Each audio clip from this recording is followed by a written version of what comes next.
Hey everyone, it's Tori and welcome back to my channel, or welcome if you're new. For today's video, I'm sharing my bullet journal setup for March 2023.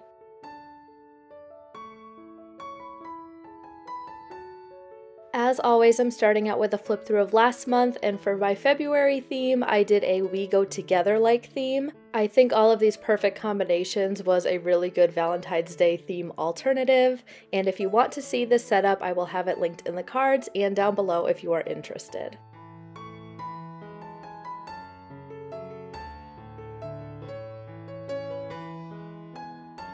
For this month, I wanted to go with a dinosaur theme for March. I've always wanted to do a dinosaur theme in my bullet journal, and I thought this month was perfect because of all like the green leaves, and I tend to do a lot of green themes for March. I kept my color palette very green, but also with a couple of those Tombow dual brush pens and some neutral tones. I also used a few of my calligraphs, and you can always use my affiliate code to save some money if you want to get some for yourself. The last pens I used are some Microns and this clean color dot marker I recently hauled from Stationery Pal. As always, all the supplies I use in this video will be linked down below, and without further ado, let's hop right into this cover page. I got all my dinosaur drawing inspiration from this picture on Pinterest. I am doing this, I'm pretty sure it's some sort of Stegosaurus or something. I'm not well versed in the world of dinosaur names, but this guy is super cute, so I wanted him to be front and center on my cover page.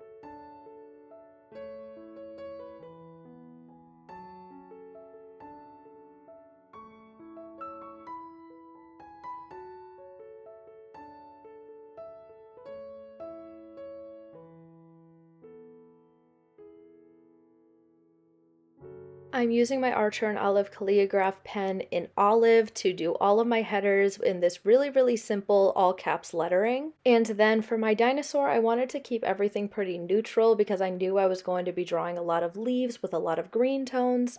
So I chose this 992 Tombow dual brush pen in this sand color. And then I used an even lighter sand color, which was 990 in the Tombow dual brush pen collection for his belly. And lastly, for his spikes, I used my calligraph pen in moss green, which I really think tied everything together. After doing a little bit of a drop shadow for my headers in my N89 light gray, and also outlining it with my 01 Micron, we are hopping into the Dutch door portion of this cover page. If you're new to my channel or you missed my last couple Plan With Me's of 2023, you might not know that I am doing a Dutch door every single month for my cover page in 2023. In January, I did this cute little hot chocolate picture and I cut around it to reveal a periwinkle plaid background. You saw my February theme, which I had this swirly background with a peanut butter and jelly over it. And for March, it's no different. I am cutting out my little dinosaur to reveal this Monstera leaf pattern in the background, which is attached to my monthly. Now, I don't know if Monstera leaves were around when the dinosaurs were around, but it definitely matched my aesthetic that I was going for. Plus, I was really surprised to find out how easy it is to draw Monstera leaves. You kind of just start out with a simple upside down heart shape. There's the stem that goes right down the middle, and then you're going to leave some little holes and little wavy patterns all the way up the leaf. It's a lot easier to watch me do this than to listen to me explain it, but seriously, these are super easy to draw, so I would highly recommend, if you want an easy theme to do this month, to recreate this theme. And if you ever do recreate my themes, please tag me on Instagram at Creative Minds Coffee Grinds, because I love to see all of your recreations, even if you're just taking inspiration. I am now coloring all these Monstera leaves with the calligraph pens in parrot green, moss green, and olive. I'm basically just using these three colors and alternating so none of the leaves have colors that overlap, because that's a really great way for them to stick out, is if you're not having too many of the same color in one part of the pattern.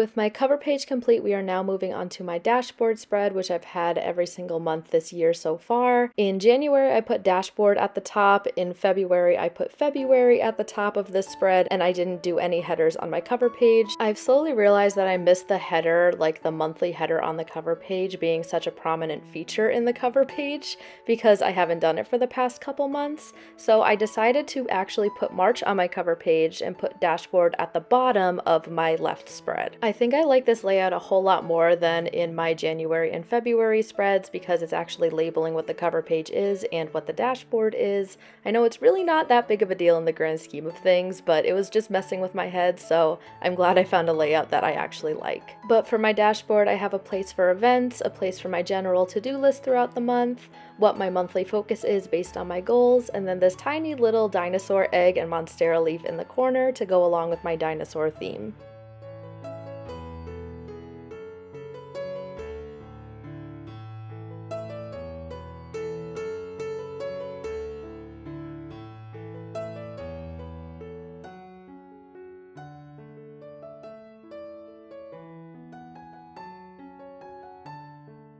We are moving on to my monthly spread, and luckily I'm already done decorating this spread because the leaf pattern on the right is visible on both my cover page and my monthly spread. I'm keeping the rest of the spread simple with just the header and a calendar grid layout with the boxes that are 5 dot grid spaces tall and 4 dot grid spaces across. Also, I realized that my header color was a different color than the header I used on the cover page, so I end up going over that so it's a little bit of a darker green, but honestly it was a pretty easy fix.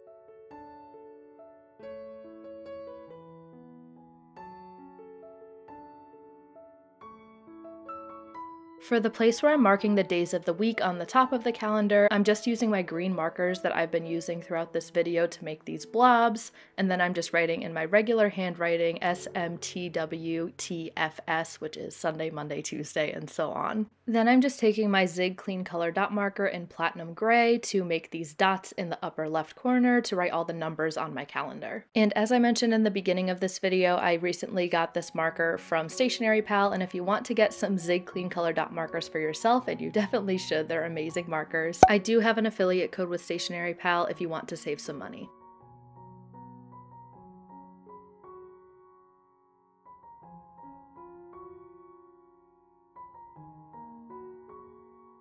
We are now moving on to my habit tracker, and if you know me, then you know that I'm probably not going to change up this spread layout anytime soon.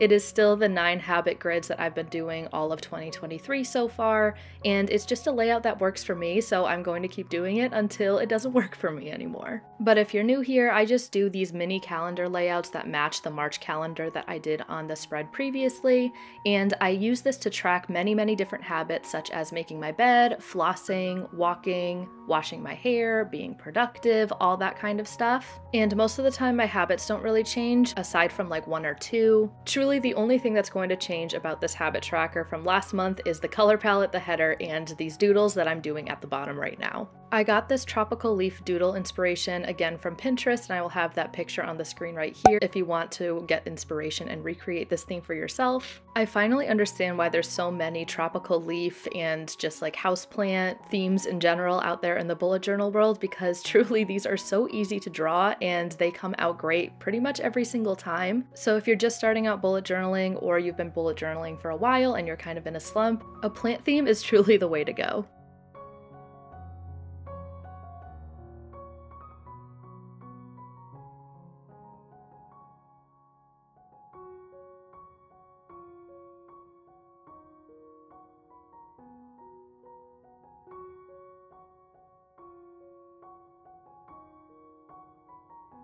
I'm coloring the plants using the same 3 green calligraphs that I've been using throughout the video to keep the color palette consistent, and after highlighting the top of the habit grids where my headers are going to go, that is this page complete, and now we are moving on to my gratitude log.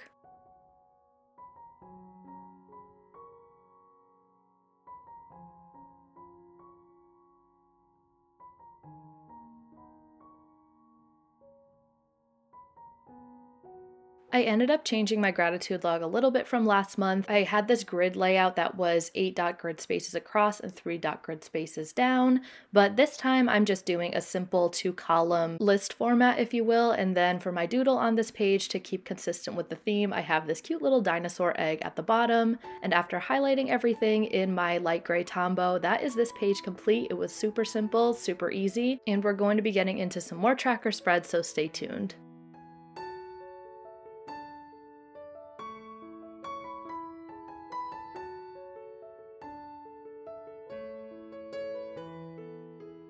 We are on to my stress and health log, and down the left column on the left hand side I am doing these numbers 1 through 31 so I can write a little bit about what I'm stressed about each day. And then still on the left spread on the right side, if that makes any sense, this is another 2-column layout. I'm going to write any health concerns I have or anything that's out of the ordinary. Just another simple spread for me to just fill out throughout the month of March. And then we are moving on to my anxiety tracker, which kind of goes in tandem with the left spread. I always get so many questions about my anxiety tracker, and basically it's set up like a mood tracker like a lot of other bullet journalists do, but my key is more based on how high my anxiety gets each day. So right now I'm just drawing out these cute little dinosaurs, and you'll see that the pterodactyl at the top doesn't have any feet. I'm well aware that pterodactyls, when they were around, they did have feet, but every single time I tried to draw them, and I drew it many times, it just didn't look right, so now it's just a pterodactyl with no feet. The part of the anxiety tracker that I'm going to color in every day though is these leaves. So over on this side I have a fern that I'm working on, so I will color in 1 leaf every single day based on how high my anxiety gets. You're going to see these little eggs at the bottom. That is going to be my anxiety key in just a little bit. So the lighter the color, the less anxiety I have, and the darker the color, the more anxiety I have throughout the day. You're also seeing me write none, a little, a lot, and panic, and again, this is just based on how high my anxiety gets each day. So if I'm not experiencing really any anxiety, then it's going to be the lighter green, but if I have a panic attack, it's going to be that more darker black color. I'm just coloring in these dinosaurs with that darker sand and the lighter sand colors to keep everything pretty neutral, because there's going to be a lot of green on this page by the end of the month. By the way, if you still have a lot of questions about my anxiety trackers, which again, I do get questions about my anxiety trackers a lot, I do have a video talking about how to make anxiety trackers, why you should use them if you have anxiety. That will be linked in the cards and down below if you are interested.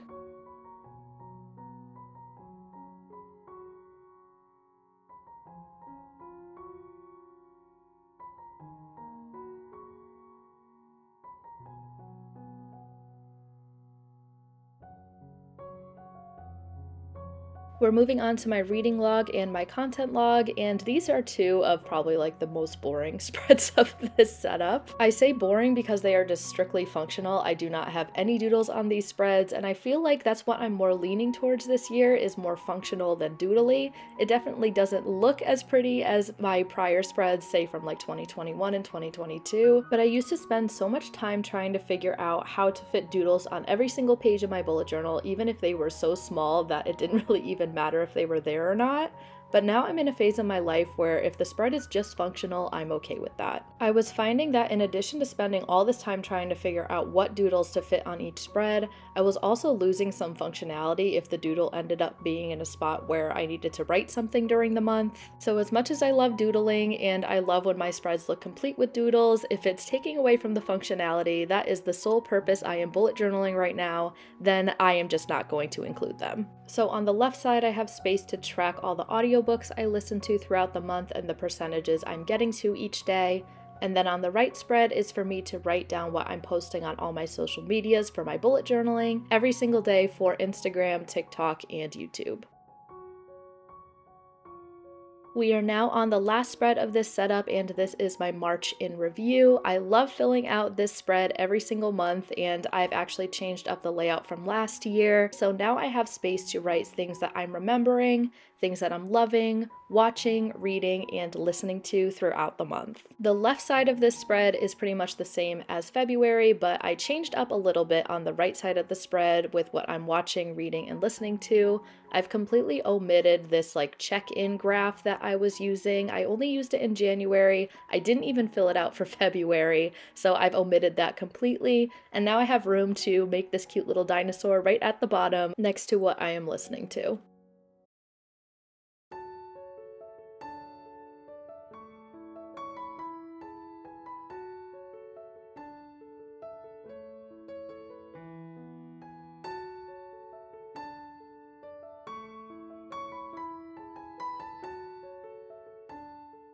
So for my March in review, I have this space for remembering, where in this box right on the left, I can write things that really stuck out to me, like highlights from the month. And then I also have a place to print out a Polaroid of a picture I took in March to put right on the side of that. In the space below the remembering section, I have things that I am loving that don't fit in any other category, like watching, reading, and listening to. On the right spread, I have the section for watching, so I can write a movie that I've watched, shows that I've watched, and channels on YouTube that I've been enjoying. And I just write the titles inside these little TV screens, which I think is so adorable. For reading, I have space for 3 books because usually I don't read more than 3 books. I know in January I did end up reading 4, but that's okay because sometimes, like in February, I barely even read 2. But I just have space to write the titles inside these little book shapes, and I also have space to do my star rating right at the bottom. Then the last section of this spread, I just have space for 2 songs that I've really enjoyed listening to throughout the month. And I know a lot of people end up making like these huge playlist spreads because they listen to so many more songs than just 2, but truly most of the time when I'm in the car, I'm listening to podcasts or audiobooks, so I'm not really discovering that many songs. That's why I just have 2 spaces.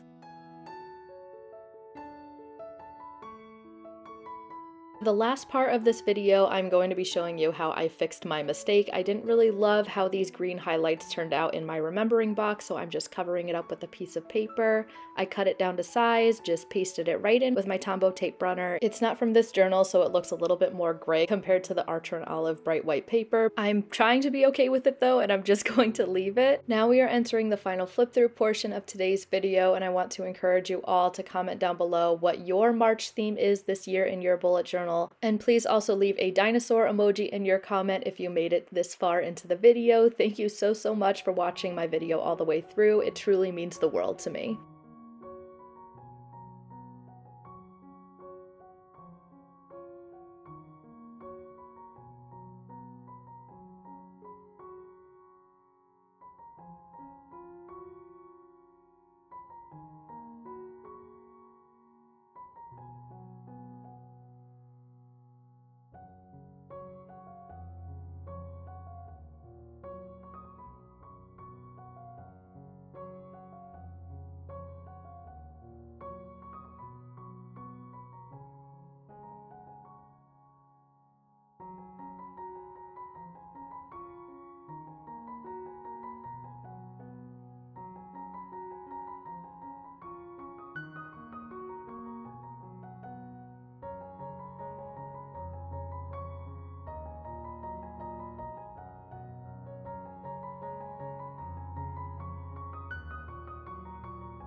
I hope you all enjoyed this video. If you did, please give it a thumbs up and don't forget to subscribe while you're here. Also, don't forget to check out my bullet journal Instagram at Creative Minds Coffee Grinds, and also my bullet journal TikTok, which is at Creative Mind Coffee Grinds without the S. Thank you so much for watching, and I will see you in the next one. Bye!